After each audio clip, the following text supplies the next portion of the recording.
Hey Bougie click. Welcome back to my channel.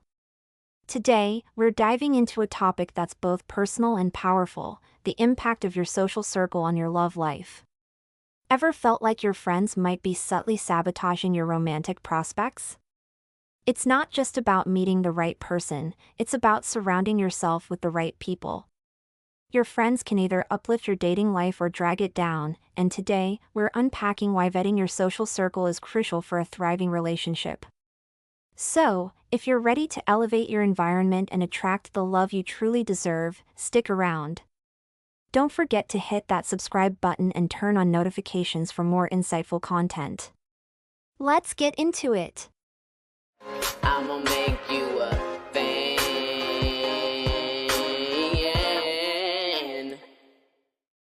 Vetting your social circle, are your friends secretly sabotaging your love life? You can be the most refined, emotionally intelligent woman walking, but if the men around you aren't cut from the same cloth, you're stuck fishing in a muddy pond. Dating well isn't just about personal standards, it's about curating your environment. And that starts with your social circle. You are not just curating outfits or IG captions anymore. You're curating access to your peace, your reputation, and your romantic prospects. If your social circle isn't supporting your growth, your love life, and your emotional values, then congratulations, you're dining at a table where loyalty isn't on the menu. Your social circle is more than a vibe, it's infrastructure. It influences the conversations you have, the opportunities you're exposed to, and yes, the caliber of men you attract. Every woman walking in her worth needs to realize you are not just choosing a man, you're choosing the culture that produced him. A messy circle breeds messy outcomes.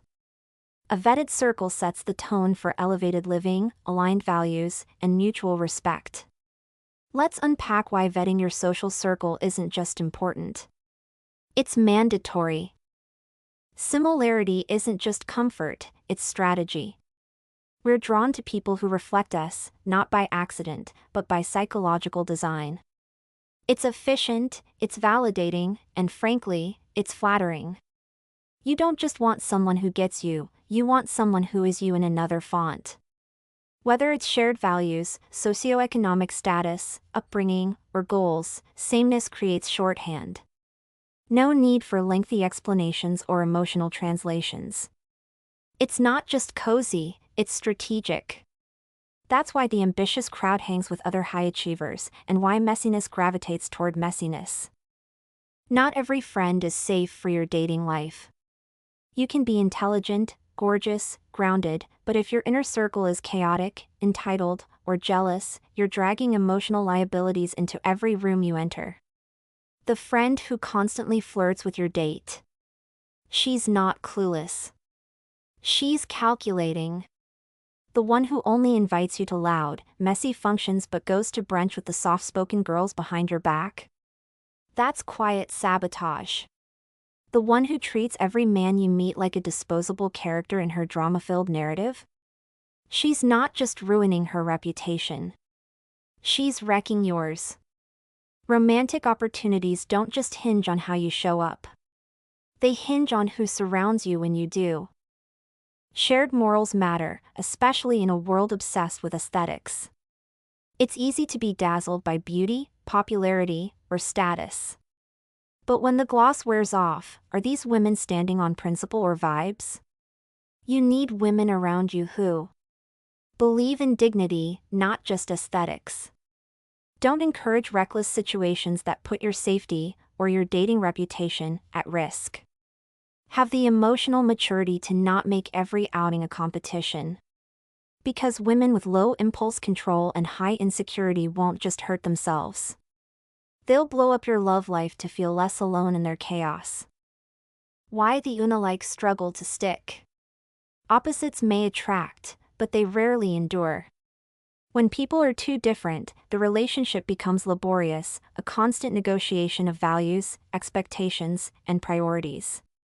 Sure, opposites might teach each other something new, but learning curves come with friction.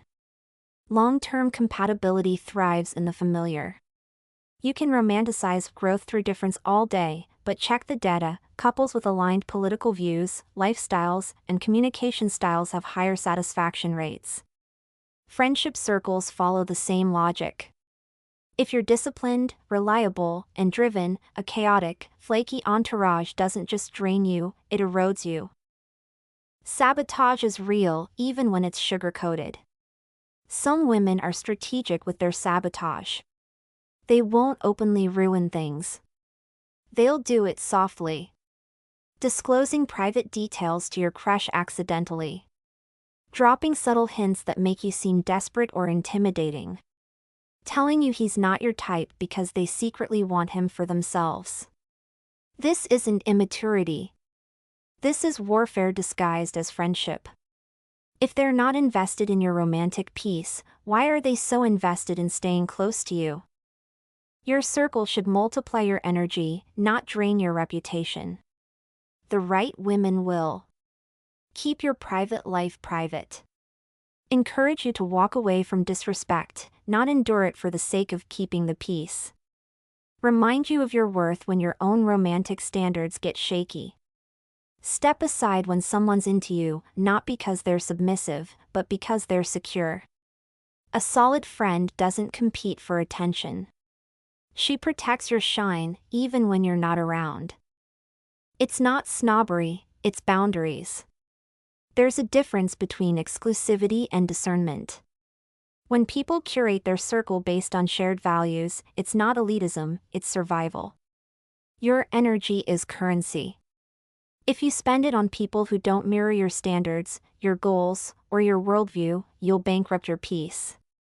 High-performing women flock to other unapologetic go-getters for a reason. They're done playing small for people who can't handle their shine. Birds of a feather isn't about shutting people out, it's about protecting what's built inside. When you elevate, your circle has to level up too. Romantic success is not a solo journey. It's influenced by the whispers, the energy, the aura of who you bring with you. If your friends aren't reflecting the woman you claim to be, it's not growth, it's glamorized self-sabotage. Vetting your social circle is not rude. It's respectful to your time, your values, and your future partner who deserves peace, not drama. Mirror, mirror, even dysfunction has a tribe. Let's not pretend this phenomenon only works in healthy contexts. Dysfunction also seeks its reflection. That's why gossipers link up, cheaters run in packs, and the chronically bitter are rarely alone. Misery needs someone who nods instead of calls it out. When someone refuses to grow, they won't surround themselves with accountability, they'll chase complicity. Birds of a feather isn't always a compliment. Sometimes it's a warning. Social circles are your built-in vetting system. When it comes to dating, your social circle isn't just where you hang out, it's where you pull from. If you're mingling with people who don't share your standards, don't expect their recommendations, friends, or acquaintances to magically align with your values. Birds of a feather flock together, and that applies to every facet of your social life, romantic prospects included. Think of your social circle as your pre-screening mechanism. You shouldn't have to play FBI profiler just to gauge if a man's intentions are genuine. A vetted environment does the initial vetting for you. You're not filtering through mess, you're surrounded by people whose values, reputations, and goals are transparent. It drastically lowers the risk of ending up in situationships with men who treat dating like an Olympic sport with no finish line. If you want quality men, you need to be around quality circles. Not halfway decent circles. Not they're funny but messy circles. Solid, aligned, morally sound circles that reflect the life you're building and the woman you're becoming. When you're surrounded by people who share your values, lifestyle, and morals, the men introduced through that network are already pre-screened. His reputation precedes him. You don't have to rely on his curated online profile or perform FBI-level background checks. Mutual friends, shared events, and conversations fill in the gaps. No guessing game on value alignment. If he's part of a circle rooted in ambition, integrity, and emotional maturity, odds are he embodies those traits, or at least respects them. Accountability is baked in. A man who knows his behavior can be reported back to the group is far less likely to act reckless or disrespectful. You're not outsourcing judgment, you're leveraging wisdom. The power of pre-vetting. Being in the right social circles means your dating pool is already filtered. Men who are reckless, selfish, or morally bankrupt rarely survive long in high-caliber social groups. Why? Because environments with shared standards naturally weed out mess. A circle that values integrity, ambition, and emotional maturity will not cater to men who ghost, gaslight, or treat women like convenience stores. If he's in that room, chances are, he's been vetted. Not just by one friend but by a network of people who hold him accountable. Unvetted circles breed chaos. When your environment includes emotionally immature men and women who normalize dysfunction, you end up desensitized to it. It becomes just how dating is. Toxic cycles repeat because no one is interrupting them. If your circle celebrates clown behavior or silently enables it, you're signing up to date men who think your boundaries are negotiable and your standards are optional. That's not empowerment, that's entrapment. Quality men move in vetted packs. You want high-value men? Look at the company they keep. Men who practice integrity don't surround themselves with freeloaders, misogynists, or manipulators. Their circle is their accountability system. If you're in environments where men tear down women, dodge responsibility, or glorify reckless behavior, you're fishing in poisoned waters. Meanwhile, men who are emotionally evolved, financially responsible, and spiritually grounded are found in curated spaces, those that mirror their values. Circles reflect standards, curate with intention. You wouldn't let just anyone into your home. So why let anyone into your dating pool? Audit your environment. Are you around people who elevate you, or ones who normalize dysfunction? Refuse random access. You deserve more than men who stumbled into your life through algorithms or convenience. Be where compatibility is cultivated, not forced. Build a life that magnetizes quality. Your hobbies, your events, your social rituals, they all shape who you meet. If your life doesn't reflect what you want in a partner, rewrite your script. You're not just dating him, you're dating his environment. Every man walks in with an entourage. His friends, his habits, his lifestyle, his mentors, his influences. Vet the man? Absolutely. But vet the context, too. Is he surrounded by men who uplift their partners? Or a pack of clowns who laugh at cheating stories and brag about emotional manipulation? Dating a good man in a bad circle means you're on borrowed time. Because eventually, those values clash. You either compromise yours, or you watch him compromise his. Elevate your standards by elevating your environment. Want men who take initiative? Hang around women who expect initiative. Want emotionally intelligent partners? Align with circles that shut down emotional negligence. Your standards aren't just enforced by your voice, they're reinforced by your surroundings. Get into spaces where the bare minimum is laughed at.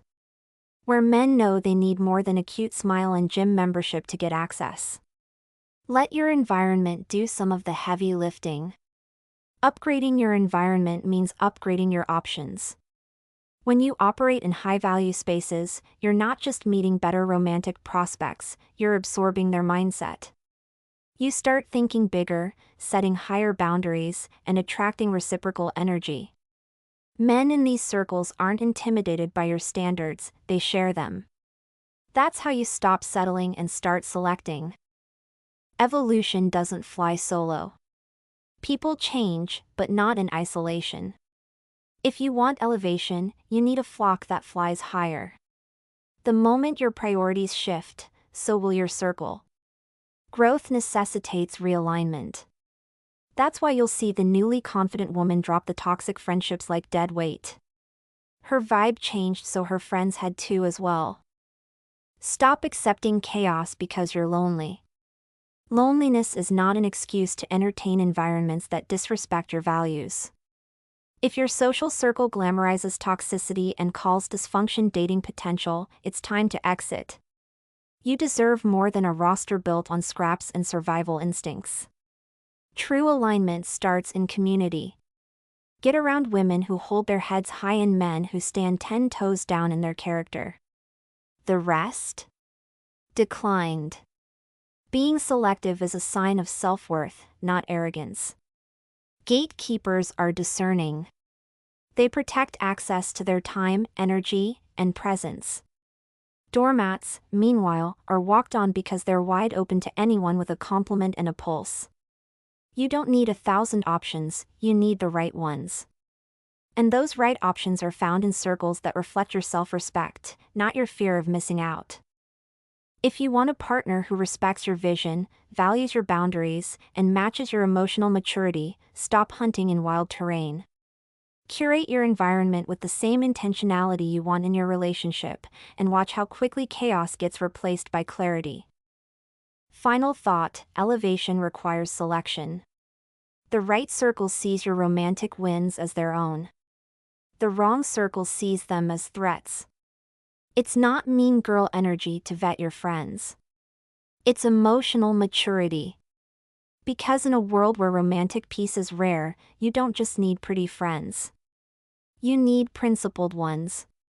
Whether you're soaring or stumbling, look around. Your circle tells the truth you won't admit. Birds of a feather flock together, and if your flock isn't matching your future, it's time to change altitude. Settling isn't always about low self-worth. Sometimes it's about low exposure. Upgrade your proximity. Curate your circles. Because when your environment aligns with your values, love stops feeling like a gamble and starts looking like a guarantee. Your dating pool will always reflect your environment. Choose wisely, elevate fiercely, and stop apologizing for being selective. Let your social circle work for you, not against you. Thank you for diving deep into this important topic with me today. Remember, your social circle isn't just your hangout crew, it's your built-in vetting system for a thriving love life. So, choose wisely, elevate fiercely, and don't apologize for being selective. If you enjoyed this video, give it a thumbs up, subscribe for more content like this, and share it with someone who needs to hear it. Let's keep building those intentional environments together. Until next time, keep shining and be the curator of your own happiness. See you in the next video.